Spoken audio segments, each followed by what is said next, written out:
මෙහෙම බණක් අහන්න ලැබෙන එකත් මට බණක් කියන්න හම්බෙන එකත් අය කවදා අපිට මේ වගේ chance එකක් එයිද? නිකන් හිතමු බලන්න. පින්නතුනි බුද්ධෝත්පාද කාලයක ඉපදිලක් තියෙනවා. ෂණ සම්පත්තිය ලැබලක් තියෙනවා. මිනිස්සු වෙලා ඉපදිලක් තියෙනවා. අඩුපාඩුවක් නැහැ. මේ දලදා හාමුදුරුව අභියස ඉඳගෙන අපිට පුළුවන් වෙලා තියෙනවා පින්නතුනි නමස්කාර කියන්න. බණ අහන එක නෙමෙයි. මගේ බුදුහාමුදුරුවන්ට නමස්කාර වේවා කියලා මේ සංසාරයේ කවදනම් අපි කියන්නද? දලදා හාමුදුරුව ළඟ තියාගෙන බුද්ධං සරණං ගච්ඡාමි කියලා මේ කල්ප කාලාන්තරයකට අය කියන්න හම්බෙයිද? එහෙම කියන්න හැම ආත්මෙම ලැබෙන්නේ නැහැ. මිනිස්සු වෙලා ඉපදුනත් ඒ අවස්ථාව ලැබෙන්නේ නැහැ. පින්නතුන් ගිහිල්ලත් ඇති යනවත් ඇති. ඔර ආබාධිත නිවාස දැකලා තියෙනවනේ නේ. දැකලා තියෙනවද අර කූඩු වලට දාලා ඉන්න උදවිය? කළුතර පැත්ත එකක් තියෙනවා මං හිතන්නේ. පින්නතුනි යකඩ කූඩුව ඇතුළට දාලා ලොක් කරලා තියෙන්නේ. හේතුව එළිය තියන්න බෑ. ඇඟේ වස්ත්‍රයක් නැහැ. හේතුව සේරම කනවා. අතපය ගැට ගහලා තියෙන්නේ. හේතුව තමන්ගේ ඇඟිලි කටේ දාගෙන ජරබර ගාලා හපනවා. ඇත්තෝ දැකලා ඇති එහෙම උදවිය ඕන තරම්. තියන්න බෑ බැඳලා තියෙන ඇඟිල්ල ගහලා ඇහුගුල්ල ගන්නවා. මිනිස්සු වෙලා ඉපදුනත් මතක තියාගන්න. ෂණ සම්පත්තිය ලැබුවත් අත් දෙකේ කව් කරලා මදින්න සංසාරේ පුදුම විදිහට පින් කරලා තියෙන්න ඕනේ. පන්සිල් ටික සමාදන් වෙන්න සංසාරේ පුදුම විදිහට පින් කරලා තියෙන්න ඕනේ. බෝධිසත්වයෝ සාරා සංකේය කල්ප ලක්ෂයක්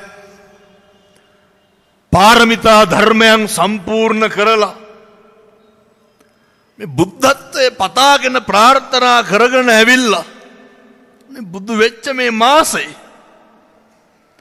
මුළු විශ්වයේ පුරාවටම පුණ්‍ය ශක්තිය විහිදෙන පැතිරෙන කාලේ අපිට පුළුවන් වුණා පන්සිල් අරගෙන පින්නතුනි බණ අහන්න. මේක හැමදාම තියෙන්නේ නැහැ. බැනර් එක කියව ගත්තට එන්න පුළුවන්ද? මේක ඇහුණට එන්න පුළුවන්ද? ඔයත් හිතනවා නම් මේක මේ අහම්බයක් කියලා. මේවා අහම්බ නෙමෙයි. එහෙම නැත්නම් සමහරවිට මෙතන ඇති ජීවිතයේ පළවෙනි වතාවට ඉඳගෙන බණක් අහන කෙනෙක්. ගෙදරින් සුදු ඇඳ ගන්නකොටම මොකද්ද හිතුනේ? සමහරෙක්ට හිතෙන්න ඇති නේ සංගමේ වැඩේ නෝන මහත්තුරුන්ගේ වැඩේ හින්දා යන්න ඕන උදව් කරන්න ඕන හරි නෑනේ කියලා. මේ එහෙම එකක්ම නෙමෙයි. සංසාරේ පුදුම විදිහට කියලා ඇති ධම්මං සරණං ගච්ඡාමි කියලා. මේ තමයි ධර්මයේ සරණ ආපු පුරුද්ද. මේ තමයි ධර්මයේ පිටිපස්ස ආපු එකේ තියෙන පුරුද්ද. ටික ටික පින්නතුනේ කරපු පින්කම් ඉස්මතු කර කර මේ තමයි මනුෂ්‍යත්වය ආරක්ෂා කරගෙන බෞද්ධයාගේ පරමාර්ථය වෙන නිර්වාණය සාක්ෂාත් කරගන්න යන ගමනේ පාරමිතා පුරන්න පුළුවන් පහසුම තැනකට මේ පින්නතුන් ගෙනල්ලා තියෙනවා. ඒ නිසා කාලෙකින් ලබාගත්ත මේ මනුෂ්‍ය ආත්ම භාවය ඔය නිකං නිස්කාරණේ නාස්ති කරගන්නට නරකයි. මම මේ කියන්නේ හෙට ඉඳන් පන්සල් වලට යන්න කියලා හැම නෙමෙයි හොඳේ. ඔය සිල් ගන්න ධර්මයේ කියනෝ නෙමෙයි. කොහොමද මේ මනුෂ්‍යත්වය කියන එක රැකගන්නේ? සබ්බ පාපස්සා කරන සියලු පව් නොකළ යුතුය. කුසලස්ස උපසම්පදා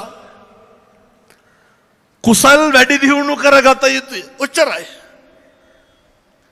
කොහොමද සියලු පව් කරගන්නේ නැතුව ඉන්නේ? එක කය වචනය සංවර කරගන්න විතරයි තියෙන්නේ. දැන් ඔය අපි දේශනා කරාට කය වචනය සංවර කරගන්න ඕන කියලා කය වචනය අසංවර කරගන්න බැරි ප්‍රධාන හේතුවක් තියෙනවා. කය වචනය හික්මවා ගන්න බැරි ප්‍රධාන හේතුවක් තියෙනවා. ඒ තමයි ඊර්ෂ්‍යාව. මතක තියාගන්න. කය වචන එකතැන තියාගන්න බැරි ප්‍රබල කාරණයක් තමයි ඔය පැලියාව කියලා කියන්නේ. අනුන්ට හරියනකොට බලාගෙන ඉන්න බැරි එක. මේවා මේ නුවර නම් එහෙම නැතුව ඉතින් බොහෝ නගරවල ලෝක තියෙනවා. ලෙවල සංගම් 25ක් තියෙනවනේ මේකේ. අපි හිතමුකෝ එක සංගමයකින් අවුරුදු උත්සවයක් කරනවා කියලා. ඔය සංගීත සංදර්ශනය මොකක් හරි කමන්නේ. අපිට පුළුවන් වෙන්න ඕන මොකද්ද? අර ඒව දිහා ආශිර්වාදාත්මකව බලන්න. කවුරු හරි නැගිටිනකොට දියුණු වෙනකොට මෛත්‍රී සහගත සිතින් බලන්න. කවුරු හරි උඩට යනකොට ජයග්‍රහණය කරනකොට බොහොම කරුණාවෙන් බලන්න. මේවා මේ දැම්මම හදාගන්න. උදව්වක් කරන්න බැරි වුණත් ආශිර්වාදේ හරි දෙන්න. ඊර්ෂ්‍යාව ඇති වෙලා තියෙන තැන හැම පාපයක්ම වෙනවා. ඊර්ෂ්‍යාව නවත්ත ගන්න බැරි වුණොත් වෛරය ඇති වෙනවා. ඊර්ෂ්‍යාව නවත්ත ගන්න බැරි වුණොත් ප්‍රාණඝාතය සිද්ධ වෙනවා. ඊර්ෂ්‍යාව නවත්ත ගන්න බැරි වුණොත් වෙනතුනි බොරු කියන්න වෙනවා. ඊර්ෂ්‍යාව නවත්ත ගන්න බැරි වුණොත් එහෙම මුළු සංසාරෙම දිග්ගැස්සෙනවා. දැන් ඔය ඇත්තෝ මෙහෙම කියනකොට හිතයි ආමුදුරෝනේ එහෙම අපිට ඇති ඊර්ෂ්‍යාවක් නැහැ. ඊර්ෂ්‍යාවක් නැත්තම් ඔය අනුන්ගේ දේවල් වලට කලබල වෙන්නේ නැතුව ඉන්න. මනුෂ්‍ය ආත්ම භාවය තුල පරිස්සම් කරගන්න ඕන එකක් තමයි මේ පංචේන්ද්‍රියන්. මේ ඉන්ද්‍රියන් කලබල වෙන්නෙම මොකේද? අර එක ඉවුරක පින්නතුනේ ඉබ්බෙක් ඉන්නවා. මම මේ කියන්නේ ඉබ්බෝ වගේ ඉන්න ඕනේ. නරියෙක් දුවගෙන ඇවිල්ලා ඉබ්බා පෙරලන දෙපාරක් විතර අහට්ට පෙරළුවා මෙහාට්ට පෙරළුවා. ඉබ්බා නෙමේ කලබල වුනේ. නරියා තට්ටුත් කෙරුවා. නරියා තට්ටු කරලා යනකම්ම ඉබ්බා මොකද කරුවේ? සාමාන්‍ය ඉබ්බෙකුට තට්ටු කරපුවම මොකද කරන්නේ? ඔළුව එළියට දානවද ඇතුළට දා ගන්නවද? ඉබ්බා පාඩුවේ කෑලි ටික ඇතුළට දාගෙන හිටියා. අර නරි තට්ටු කරයි කලබල වෙන්න එපා. නරි ඇවිල්ලා සත්තම දායි කලබල වෙන්න එපා. තමන්ගේ ඉන්ද්‍රියන් ටික පරිස්සම් කරගන්න. මගේ කට පරිස්සම් කරගන්න එක කවුරු අතේ තියෙන වැඩක්ද? ඒක මේ කාටවත් කරන්න පුළුවන් එකක්ද? මගේ කට පරිස්සම් කරගන්න මම දැනගන්න ඕනේ. මගේ වචනේ සංවර භාවය මේක කාගාවද තියෙන්න ඕනේ? මේක මංගාව තියෙන්න ඕන එක. මගේ චර්යාවේ පිළිවෙල කාගාවද තියෙන්න ඕනේ? ඒකේ සංවර භාවයේ තමන් ගාව තියෙන්න ඕන එක. එනිසා කාලෙකින් ලබාගත් මනුෂ්‍යාත්ම භාවය තුල අද ඉඳන් පුරුදු වෙන්න අනුන්ගේ දේවල් වලට කලබල වෙන්න එපා. ජීවිතේ කේන්ති යන තරමක්ම පින්නතුනේ අපිට කේන්ති යන්නේ. දැන් ඔය මෙතන ඕන තරම් ඇතිනේ ව්‍යාපාරික මහත්තුරුනේ. කොච්චර කුණුහරුප කියලා ඇද්ද කඩවල වල වැඩ කරන මිනිස්සු ඉඳලා. කොච්චර කේන්ති ගිහිල්ලා ඇද්ද? මොකක් හින්දාද? සේවකයෝ හින්දා. අර පේනව නේද? සේවකයෝ තමයි වැරදි වැඩ කරන්නේ, කලබල වෙන්නේ කවුද? දැන් කියන්න හාමුදුරුවනේ එහෙම නැත්තම් ව්‍යාපාර කරන්න බෑ කියලා. එතකොට අපිට මොකද වෙන්නේ? ඔයත්තන්ට පැහැදිලිද මං කියන එක? වෙනතුනේ අපේ ලේ ටික රත් වෙන්නේ, කළු වෙන්නේ, කෝප වෙන්නේ, කේන්ති යන්නේ, පව් පිරෙන්නේ. දැන් ඔය ඇත්තමට කියයි හාමුදුරුවෝ එහෙනම් විකල්පයක් යෝජනා කරන්න. එහෙම ඉතින් බණ භාවනා කරලා බිස්නස් කරන්න බෑනේ. විකල්පයක් තියෙනවා. අනුන්ගේ වෙනස්කම් තේරුම් ගන්න පුරුදු වෙන්න. අනුන්ගේ අඩුලුහුඩුකම තේරුම් ගන්න පුරුදු වෙන්න. ඒ අනුන්ගෙම ගොඩට වැටෙන්න යන්න එපා. ඔය ලොකුවට සද්ද තිබ්බට පින්නතුනේ බෙර ඇතුලේ හරි හිස්නේ. පැහැදිලිද? සද්දේ ආවට ඒව ඇතුලේ හරි හිස්. පිරිච්ච කල හෙල්ලෙනවද? පිරිච්ච කල හෙල්ලෙන්නේ නැහැ. මොකක් හරි මත මම මේ ද්වේෂය ගැන තරහව ගැන කියන්න හේතුව තමයි නිවන් මඟ අහුරන ප්‍රබල කාරණයක් තමයි ව්‍යාපාදේ කියන්නේ. වෙනතුනේ ව්‍යාපාදේ නඩත්තු කරන්නේ තරහව මගින්. තරහව තියෙන එක නරකයි. මොනාටද තරහ යන්නේ, මොනාටද කේන්ති යන්නේ? ඒකයි මේ කල්පනා කරන්න ඕනේ. කවුරු හරි අපිට මම මේ වෙළඳාමටම සම්බන්ධ හින්දා ඔයත්තුන්ට මේවා කියන්න. කවුරු හරි ඔය කටයුත්තක් කරන කෙනෙක් නිසා අපිට කේන්ති යනවා කියමු. බලන්න පුරුදු වෙන්නේ මිනිස්සයා නෙමෙයි, මේ මිනිස්සයා කරන වැඩේ දිහා. ඒ කරන වැඩේ දිහා දැක්කහම අපිට තේරෙනවා ඒක ක්වොලිටි එකක් තියෙන මිනිස්සෙක් කරන වැඩක්ද බාල මිනිස්සෙක් කරන වැඩක්ද කියලා. බාල දේවල් වලට අර ලාභෙට කේන්ති ගන්න එපා පින්නතුනේ. පුරුදු වෙන්න. බාල දේවල් වලට, කිසි වටිනාකමක් නැති දේවල් වලට ලේ ටික පුච්ච ගන්න එපා. උදාහරණයක් විදියට දැන් පාරේ යනකොට ඔය තින්නේ විවිධ වාහන අස්සෙන් පස්සෙන් දානවනේ. යකු යන්නේ නැද්ද එතකොට? අර මම දැකලා තියෙන සමහරු අපේ ගමේ පන්සලේ ඉතින් ගෙවල් වලට යනවා හැන්දෑවට මොකක් හරි පණිවිඩයක් කියන්න. ඒ කාලේ ටෙලිෆෝන් තිබ්බෙත් නෑ, මම බොහොම පුංචි. ඡන්ද කාලෙට බෙන්නොතනේ ටීවී එක දාගෙන කුණුහරුපෙන් බයිනවා කාට හරි.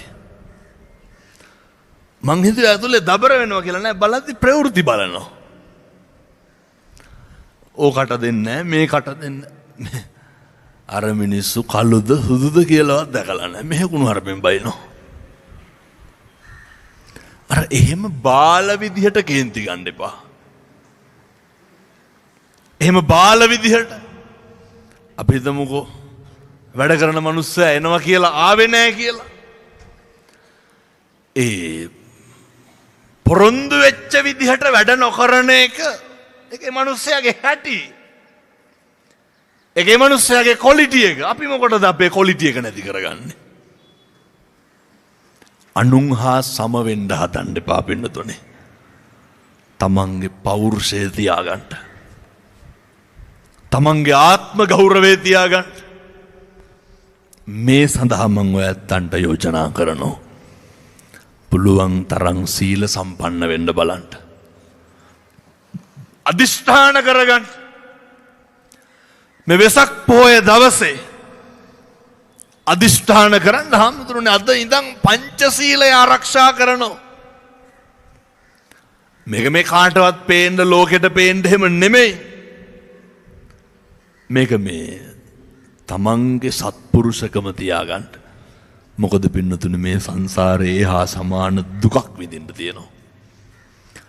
මේ සංසාරේ පුදුම වේදනාවක් විඳින්න තියෙනවා. මේ පුටුවක් දෙන්න ආමුදුරුන්ට මේ ස්ටේජ් එකට දාලා. මම මෙහෙම දේශනා කරන්නේ මේ හතර හන්දි වළංගු තියෙන කාලේ බලපුලුවන් කාරකම තියෙන වෙලාවේ අපි ඔට්ටු වෙනවා, අපි මහන්සි වෙනවා, අපි නොසෑහෙන්න වෙහෙසෙනවා. හැබැයි අපිට අමතක වෙන දෙයක් තියෙනවා. අපි නිතැතිම්ම ජරාවටපත් වෙනවා කියලා. අපිට අමතක වෙන දෙයක් තියෙනවා. අපි නිතැතිම්ම ව්‍යාධියටපත් වෙනවා කියලා. මෙහෙම දේශනා කරන්න පින්නතුනි ඔය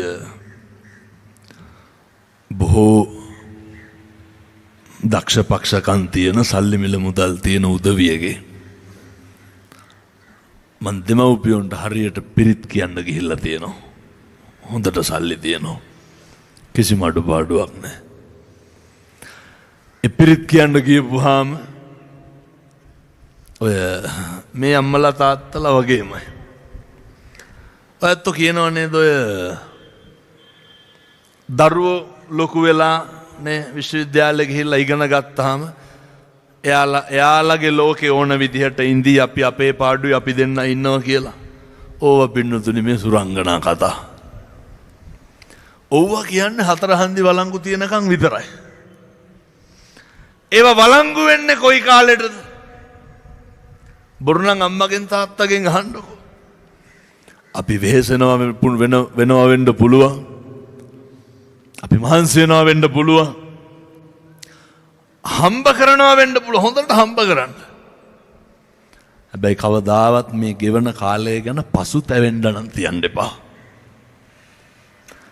කවදාවත් දැන් මේ ගත කරන කාලය තියෙනවනේ. මේ කාලේ අපරාධ කියලා හිතෙන කිසි දෙයක් කරන්න එපා.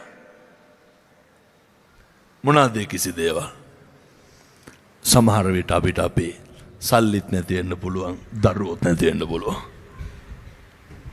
අපි දැන් අපේ බලපුලුවන් කාරකම තියෙන නිසා මෙහෙම ඉන්නවා. අපිට හයිය ශක්තිය තියෙන නිසා මෙහෙම ඉන්නවා. ජීවිතේ කවදා හරි ඕන වෙනවා අපිට අපේ දරුවෝන්ගේ ඇගීම. ජීවිතේ අපිට ඕන වෙනවා අපේ දරුවෝන්ගේ ආදරය. දැන් මේ අම්මලා තාත්තලා දරුවෝන්ගේ ඇගීමයි ආදරයයි සුරක්ෂිත කරලා තියෙන්නේ. මෙහෙම කියනකොට ගියයි හාමුදුරුවනේ අපි කිසි දෙයක් එහෙම බලාපොරොත්තු වෙන්නේ නැහැ කියලා. බොරු නම් අම්මගෙනුයි තාත්තගෙනුයි අහන්නකො. අපි හරියට පින්නතුනි වයසට ගියපුවාම බලාපොරොත්තු වෙනවා. මොකක්ද? අර අපේ දරුවෝ ඉඳී අපිට වයසට ගියපුවාම බලාපොරොත්තු වෙන අපේ මුණුබුරෝ ඉඳී බොහෝ අම්මලා තාත්තලා දැන් තියෙනවනේ පින්නතුනි අර ගෙවලා ඉන්න තැන්. ඔය වැඩිහිටි නිවාස ගෙවලා ඉන්න පුළුවන් ඒවා තියෙනවනේ. මං ඔය වගේ බණ කියන්න යනවා, පිරිත් කියන්න යනවා. ඒ බොහෝ දෙනෙක් කියනවා හාමුදුරුවනේ මේ වගේ ඒවා තියෙනවා කියලා දන්නවනම් කසාද බඳින්න නෑලු. ඉතින් ගෙවලා ඉන්නනේ තියෙන්නේ. එහෙම නැතුව වයසට ගියපුවම මොකද වෙන්නේ? අර සල්ලිත් නැති වෙලා දරුවොත් නැති වෙලා පුදුම දුකක් ඇති වෙනවා. බොහෝ වෙළඳ ව්‍යාපාරික මහත්තුරුන්ගේ බිරින්දෑවරු කියලා තියෙනවා. මෙහෙනම් කවුරුවත් කිව්වේ නෑ. බෙලන් සංගම් වල බණ වලට යනකොට මම මේ කියනෙව්වා කියන්නේ. හාමුදුරුවනේ අදත් ටැංකියක් එනවා කියලා ගෙදර ආවේ දෙකටලු. ඒ කියන්නේ මොකක් හරි බඩු තොගයක් ආවා කියලා. අර මුළු ලෝකයක් ගැන හිතන්න කලින් පවුල ගැන හිතන්න පුරුදු වෙන්න. මුළු ලෝකයක් ගැන ලොකුවට දකින්න කලින් මේ ව්‍යාපාරික ලෝකෙ දික්විජය කරන්න ඒක කිසිම ගැටලුවක් නැහැ. අර පවුල ගැනත් හිතන්න පුරුදු වෙන්න. මොනවාද පවුල ගැන හිතන්නේ? දරුවන්ට එක දෙන්න. දරුවෝ නැති වෙයි. දරුවන්ට ප්‍රමුඛතාවය දෙන්න. දරුවෝ එක්ක ඉන්න, දරුවෝ එක්ක කණ්ඩ, දරුවෝ එක්ක නිදාගන්න, දරුවෝ එක්ක ඇවිදින්න හොඳට මතක තියාගන්න. වෙලාව වෙන් කරගන්න. හීනයක් ඇති දරුවන්ට උගන්නලා විදේශ විශ්වවිද්‍යාලයක යවන්න. යවපු අම්මලාගෙන් තාත්තලාගෙන් අහන්න ඕ සතුටින්ද ඉන්නේ කියලා. අපිට දරුවෝ ඕනේ. මම මේ දේශනා කරන්නේ මෙහෙම නැති වුණොත් එහෙම මේ ගෙවන එකෙන් තේරුමක් නැතු යනවා. ඊට පස්සේ දරුවෝ මතක තියාගන්න ඕනේ. ජීවත් වෙලා ඉන්න කාලය තුල දෙමව්පියෝ එක්ක ඉන්න ඕනේ. දෙමව්පියොන්ට තියෙන ලොකුම මානසික සැනසීම තමයි මං හිතනවා මම මේ කියන කතාව මෙතන ඉන්න සේරටම වළංගුයි කියලා.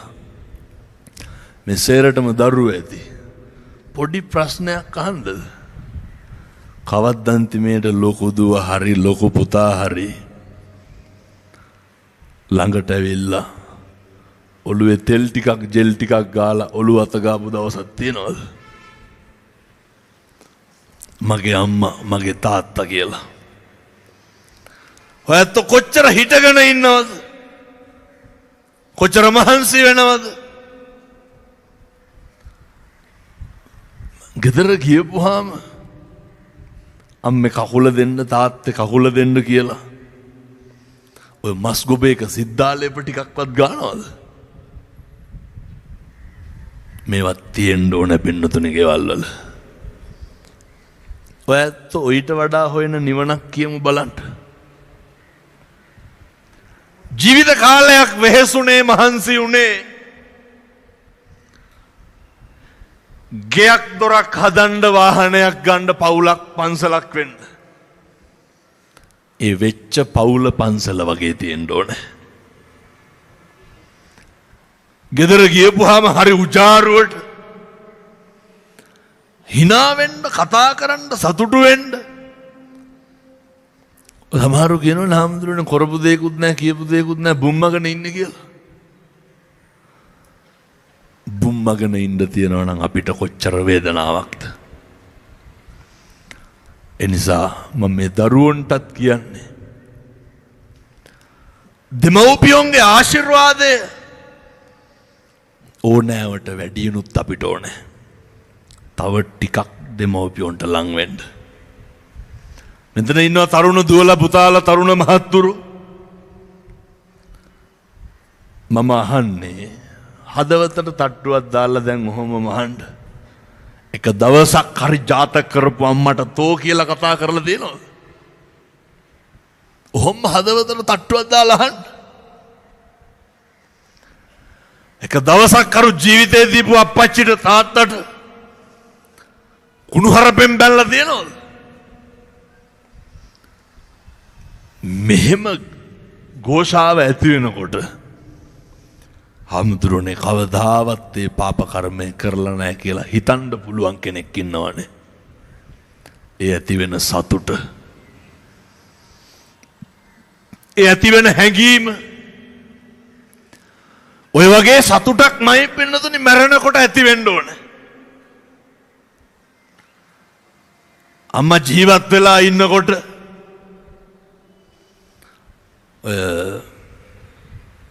මම මේ කෝලම් මෙව මලගවල් වල දැකලා තියෙන ඇති හැටි. ඒ වැළඳ ගැනීම එහෙම දරුවෝ වැළඳ ගන්නවද ගෙවල් වල? මොන වැළඳද පින්නතුනේ? තාත්තලා කවද්ද අන්තිමේට මගේ දුවේ මගේ පුතේ කියලා කතා කරේ? මේවා ගෙවල් වල තියෙන්න ඕනේ. දරුවන්ට පුළුවන් වෙන්න ඕනේ මගේ අම්මේ මගේ තාත්තේ කියලා. ඔය ෆෝන් එක බොබා කාමරේ අසටලා ඇති. උදේට යනකොට පේන්නේ නැහැ, හැන්දෑව වෙනකොට පේන්නේ නැහැ. එහෙම වෙලා හරියන්නේ නැහැ.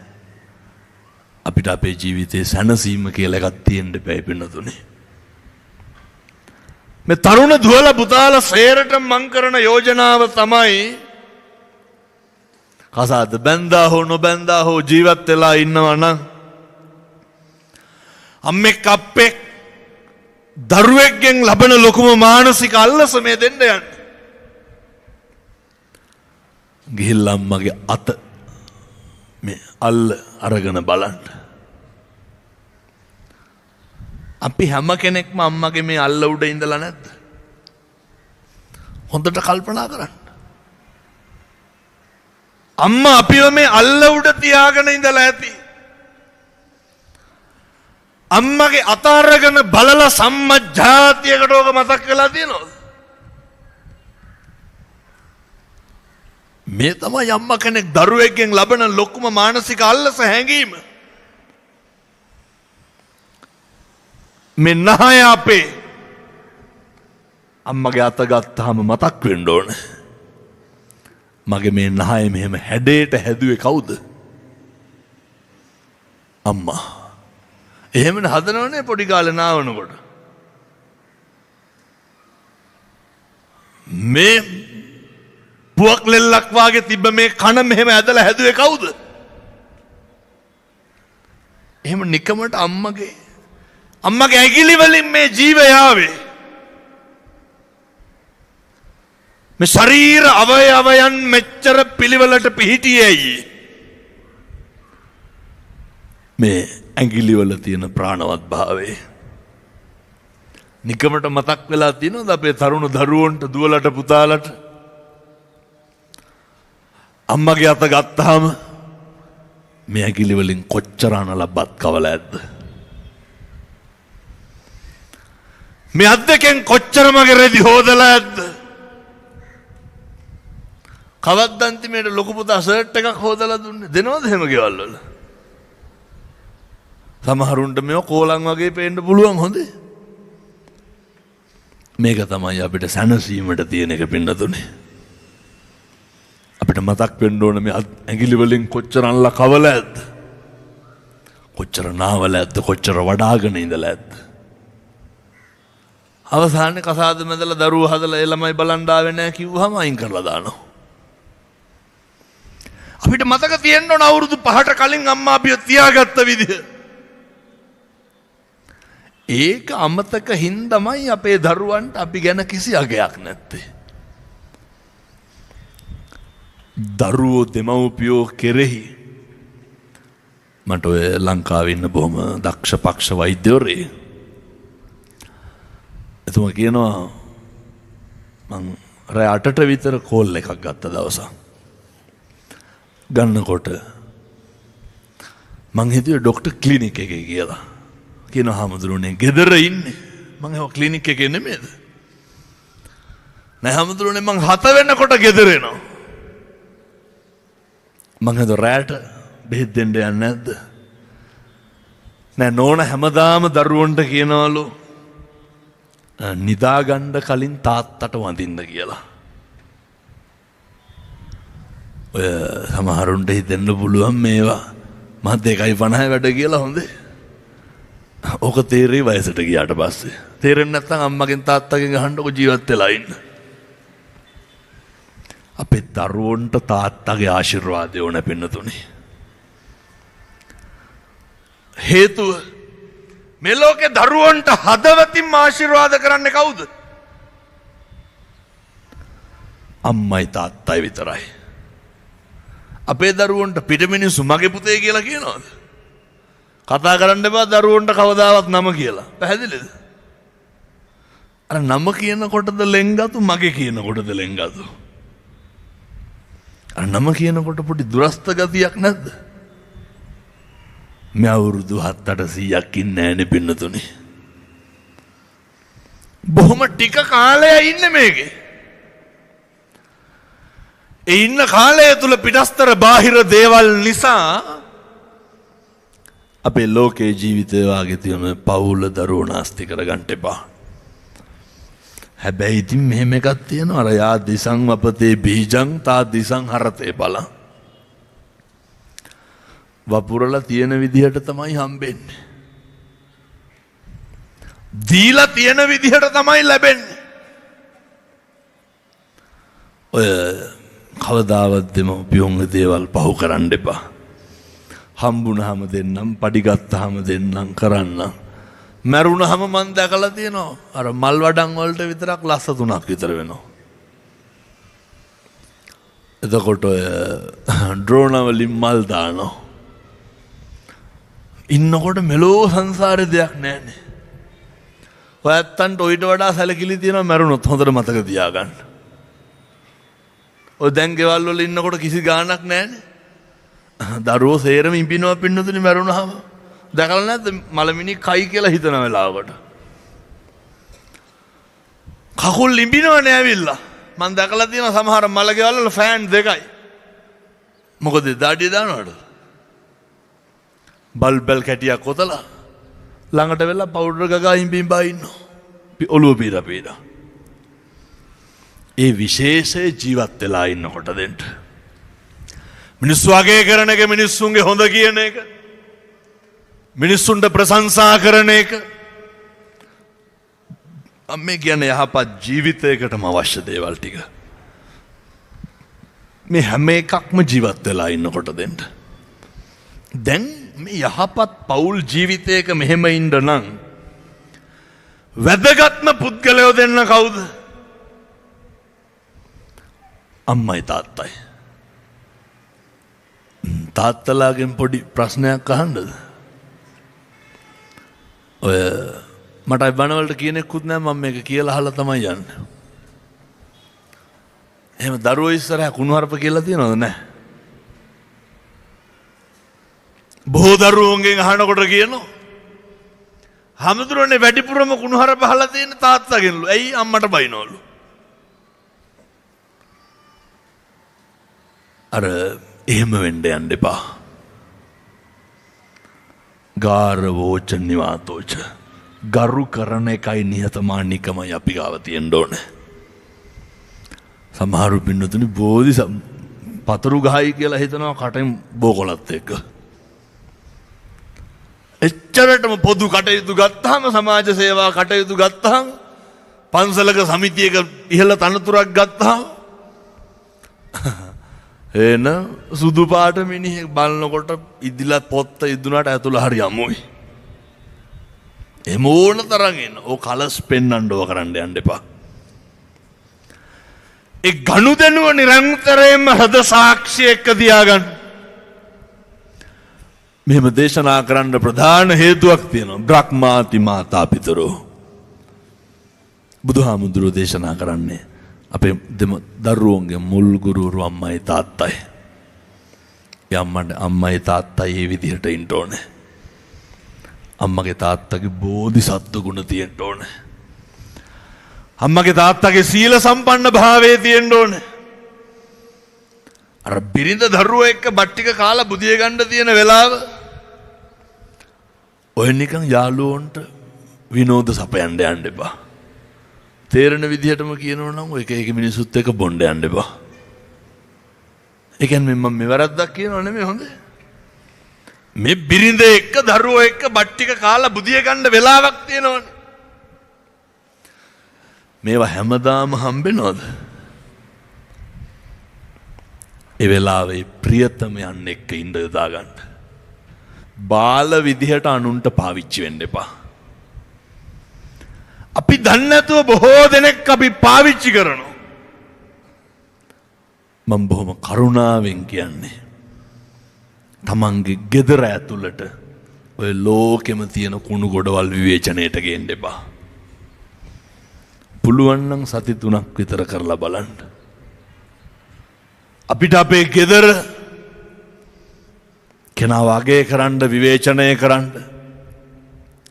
දැන් මේ තාත්තලා මෙච්චර මහන්සි වෙලා යනවා. පොඩි ප්‍රශ්නයක් අහන්න ධම්මලාගේ. කවද්ද අන්තිමේට තාත්තලා වගේ කරේ?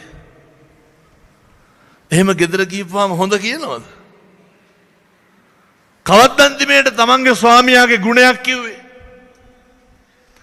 කවද්ද අන්තිමේට ස්වාමියාව අගය කරේ? ඔය මොකක් හරි තියෙන එකක් කියන්න. ඒ පුරුද්දම තාත්තලාට තියෙන්න ඕන බිරිඳව අගය කරන්න. අපි ඔළුවල තියෙන ලෝකෙම ප්‍රශ්නේ අපි විසඳන්න ඔට්ටු වෙන්නේ. මේ ගෙදර 600ක් නෑ 5-6 දෙනා ඉන්නේ. ඒ 5-6 දෙනා එක්ක සැනසීමෙන් ඉන්න බලන්න. මම මෙහෙම දේශනා කරන්නෙම අපි බොහොම ටික කාලයක් පින්නතුන ජීවත් වෙන්නේ. මේ ඇට මිදුළු ලේමස් නහර වලින් ගොඩ ගැහුණු මේ ශරීරය පින්නතුන ආයුෂ ඉවර වෙලා කර්මයේ හේතුවෙන් විවිධ ක්‍රම වලින් අපි මැරෙන්න පුළුවන් නැති වෙන්න පුළුවන්. අර දැක්කද පහුගිය දවස්වල අර වතුරේ ගිලිලානේ 40ක් විතර මැරුණානේ. ඒ කිසි කෙනෙක් වතුරට බැස්සද මැරෙන්න කියලා හිතාගෙන බැස්සද?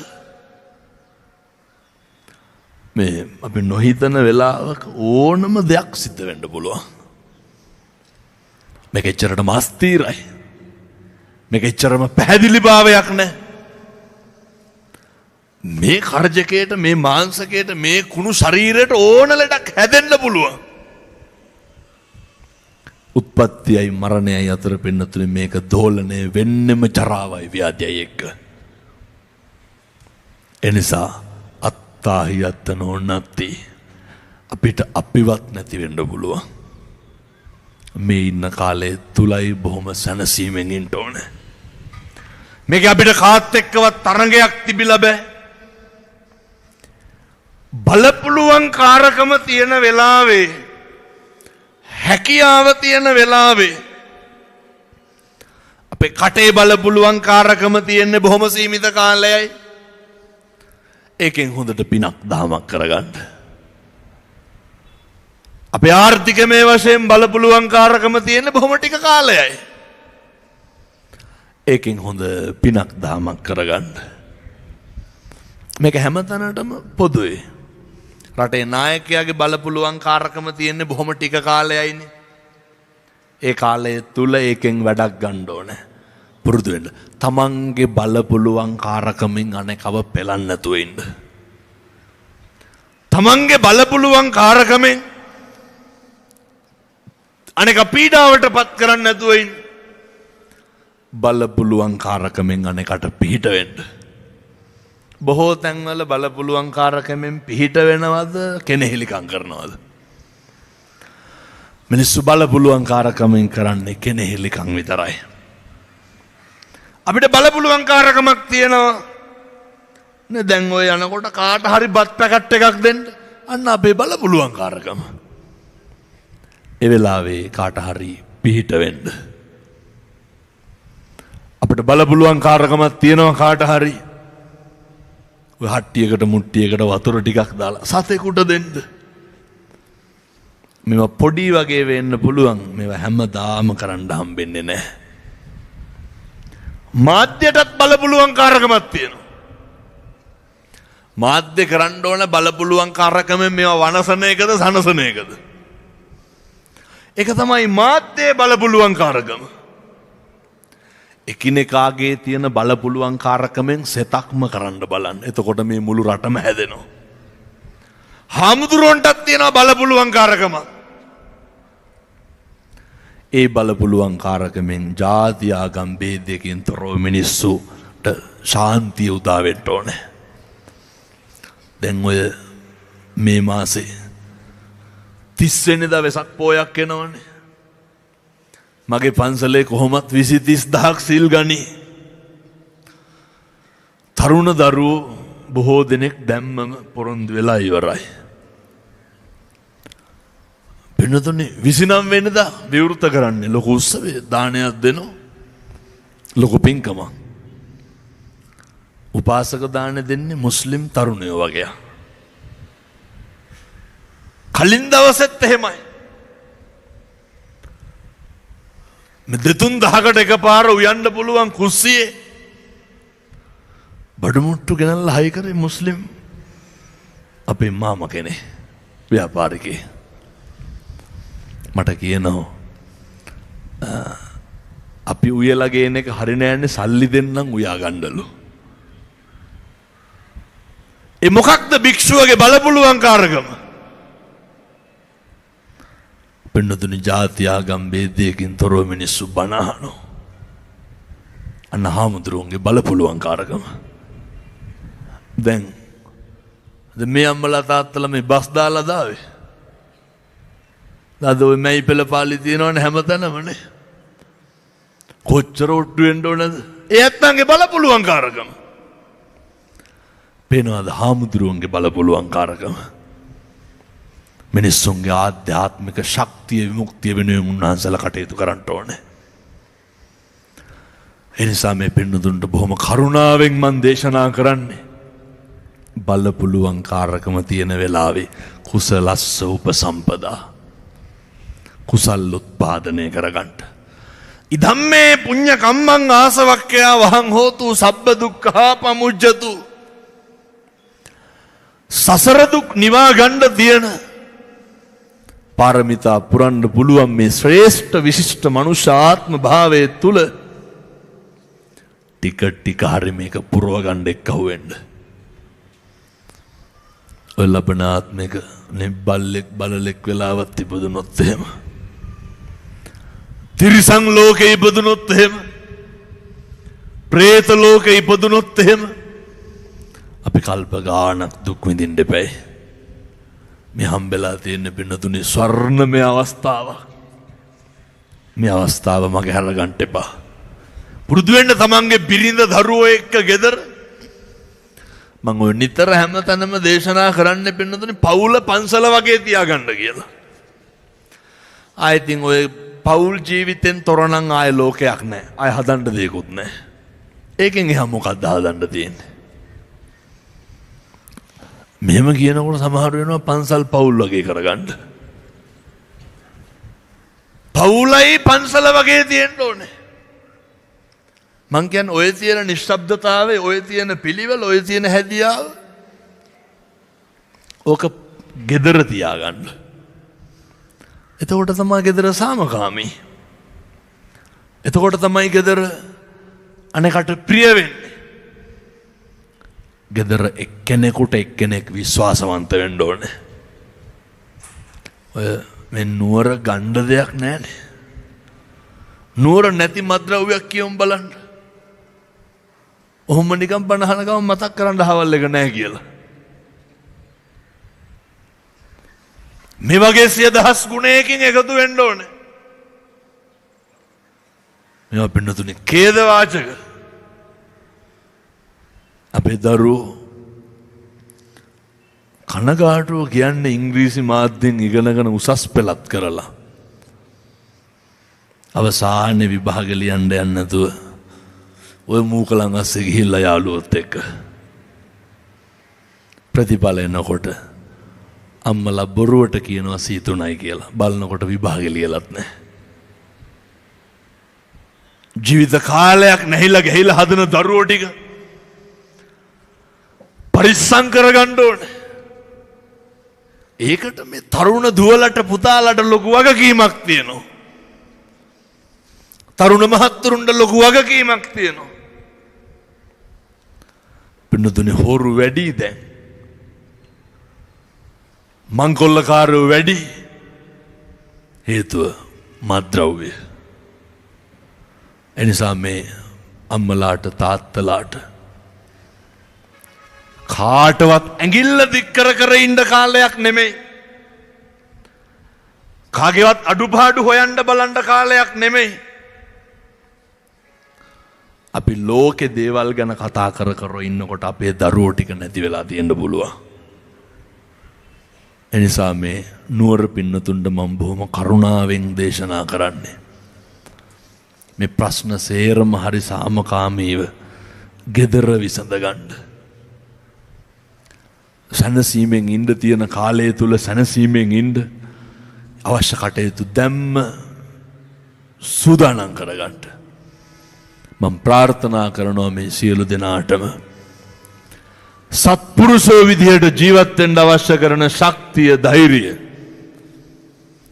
සුවිසි අනන්ත බුදු ගුණයේ බලයෙන් ලැබේවා සාදු කියලා ප්‍රාර්ථනා කරන්න. ප්‍රාර්ථනාම කරන්න ඕන පින්නතුනේ.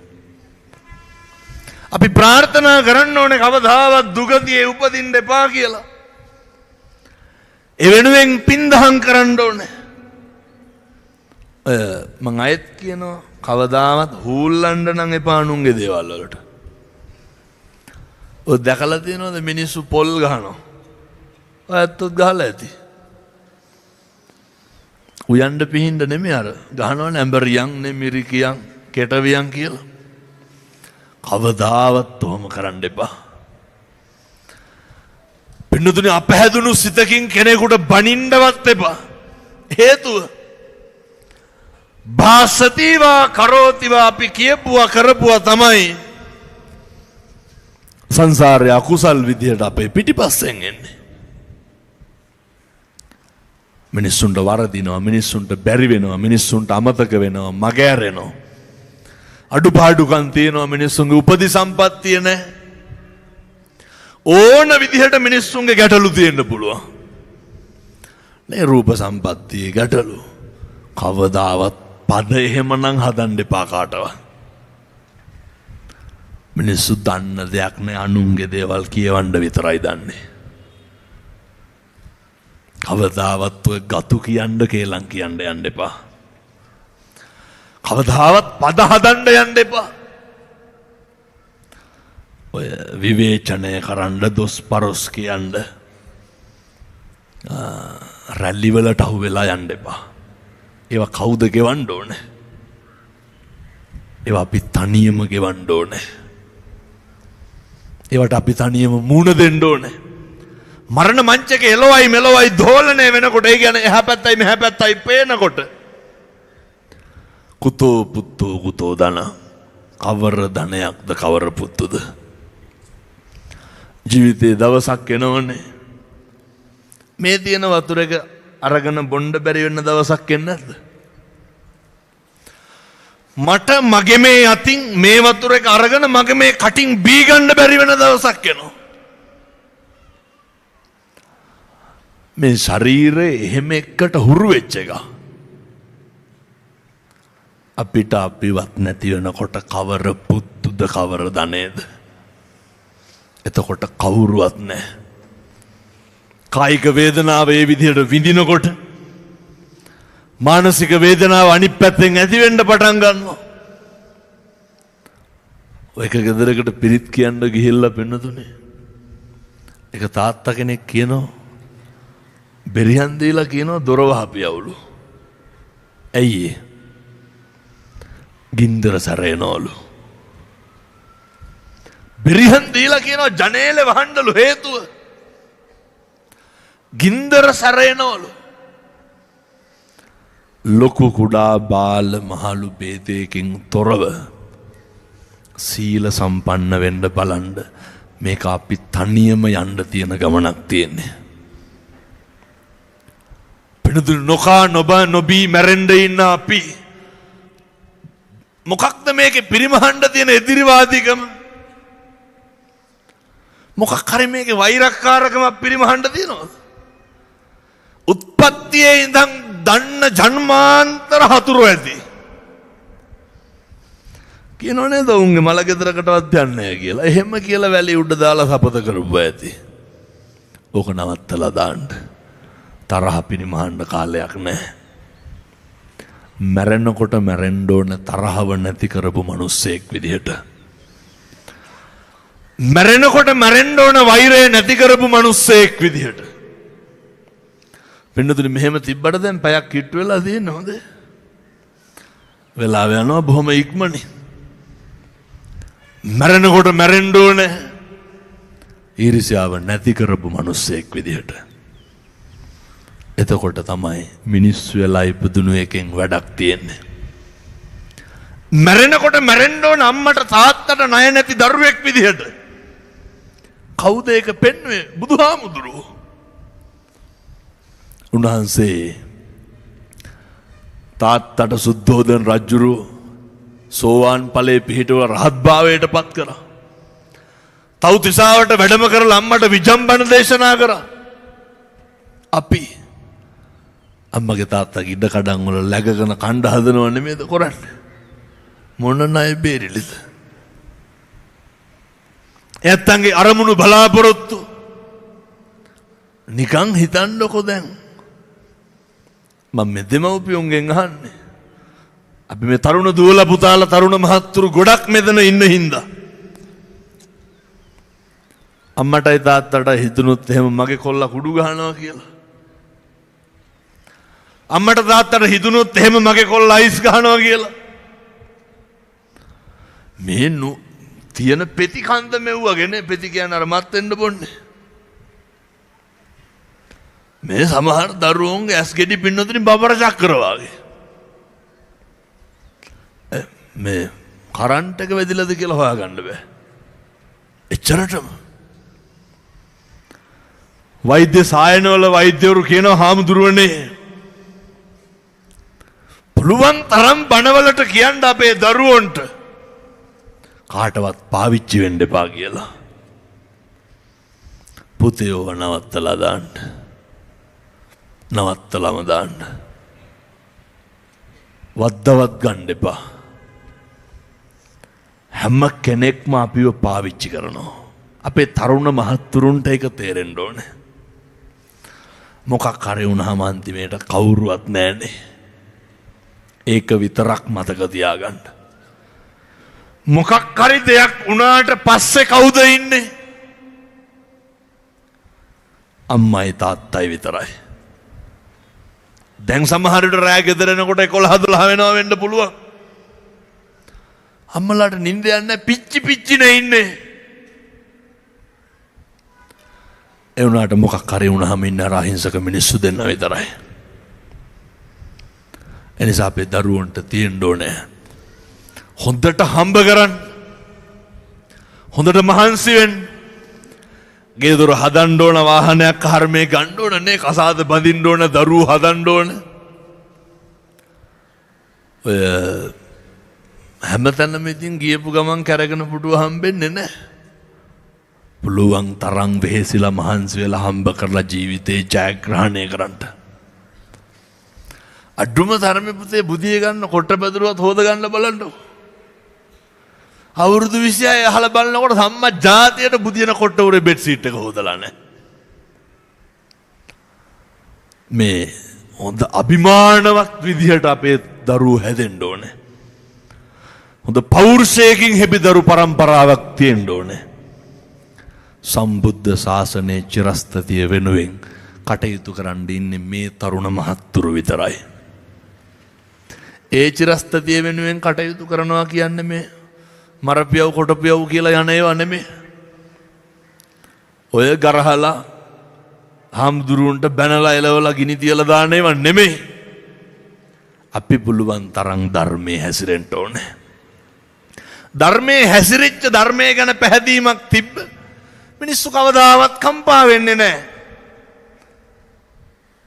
මොකක් හරි එකක් වෙයිනේ කියලා හිතන් හිටු මිනිස්සුන් තමයි කම්පා වෙන්නේ. කම්පා වෙන්න නරකයි. සම්බුද්ධ ශාසනයේ චිරස්ථිතිය ගැන සැකයක් තියාගන්න දෙයක් නැහැ. මං ගිය අවුරුද්දේ 135කට විතර බණ කියලා තියෙනවා. බණ 485ක් කියලා තියෙනවා. දැන් නම් එහෙම දින දෙන්නේ නැහැ. බාරගත්තු 6000ක් විතර තියෙනවා. ඒවට පුළුවන් වෙලාවට සති දෙකකට කලින් කියනවා එන්නම් කියලා.